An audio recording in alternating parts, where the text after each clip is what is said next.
Hi everyone, in front of me I've got OPPO A5x and let me share with you how to soft reset or actually force restart this device.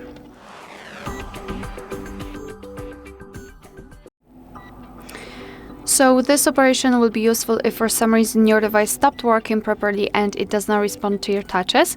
And all you have to do is to press the power button and the volume up button together and wait until you'll see the black screen and the developer's logo.